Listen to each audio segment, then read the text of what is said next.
Comme pour les tableaux croisés dynamiques, vous n'avez pas la possibilité avec Excel Web App de créer vos graphiques croisés dynamiques. Il s'agit de graphiques basés sur des tableaux croisés dynamiques, mais vous allez pouvoir tout de même, lorsque vous avez déjà uploadé, téléchargé des documents possédant des tableaux croisés dynamiques et des graphiques croisés dynamiques, les consulter à l'intérieur d'Excel Web App. Vous verrez dans cette formation que vous pouvez également les réajuster pour analyser différemment vos données. Pour commencer, j'ai donc ouvert un document possédant déjà un graphique croisé dynamique basé sur mon tableau croisé dynamique qui apparaît juste à cet endroit-ci. Cela me permettra de visualiser différemment les données de mes commandes avec ici le tableau source dans l'onglet commandes dans cette feuille-ci. Je reviens sur ma feuille avec mon graphique croisé dynamique. Je sais qu'il s'agit d'un graphique croisé dynamique puisque j'ai déjà un onglet qui me permet ici de réajuster mon graphique. D'ailleurs, lorsque je sélectionne ce graphique, le volet liste des champs apparaît bien.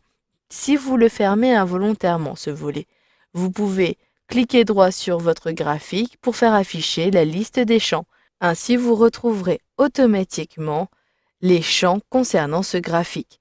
Je vais dans un premier temps déplacer le graphique un peu plus à droite. Vous pouvez également le redimensionner en utilisant les poignées de sélection et en effectuant un glisser-déplacer. Ici, ce graphique ne me convient plus. Je désire le réactualiser concernant notamment le type de graphique utilisé. Il s'agit d'un histogramme groupé. Je désire plutôt avoir une courbe empilée. Pour cela, depuis l'onglet graphique du ruban qui est apparu lorsque vous avez sélectionné votre graphique, sélectionnez la catégorie courbe, puis choisissez les courbes empilées. Je sélectionne donc ma catégorie et automatiquement, j'ai eu un réajustement de ce graphique. En plus de cela, je désire avoir les éléments concernant les départements ou les villes. Je coche alors la ville, ce qui me permettra également d'avoir les villes. Je déplace ici au-dessus pour faire passer la ville en premier. Ainsi, j'ai regroupé mes différentes catégories, mes différentes commandes avec la ville.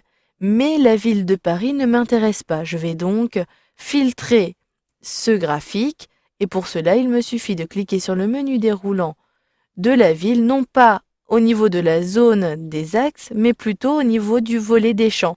J'utilise ici le menu déroulant ville et cette fois-ci, je choisis filtrer. Je décoche Paris et si je clique sur OK pour valider, je n'ai plus la ville de Paris qui apparaît à cet endroit-ci au niveau du graphique. Je choisis maintenant plutôt un histogramme à nouveau. Je clique sur le menu, je choisis histogramme. Ensuite, pour faciliter la lecture de ce graphique, je désire réajuster toutes les informations liées à ce graphique. Vous allez pouvoir, comme pour un graphique traditionnel, positionner votre légende en dessous du graphique. Je clique donc à cet endroit-ci et automatiquement, la légende apparaît en dessous. Vous pourrez également ajouter les étiquettes de données. En cliquant sur le menu déroulant, je peux centrer ces étiquettes. Je clique à cet endroit-ci et les données apparaissent automatiquement. Ici, comme le graphique est trop petit, je retire ces étiquettes. Une fois que vous avez terminé, vous pouvez fermer le volet liste des champs. Voilà, vous avez donc vu dans cette formation comment modifier un graphique croisé dynamique à partir de l'application en ligne Excel Web App.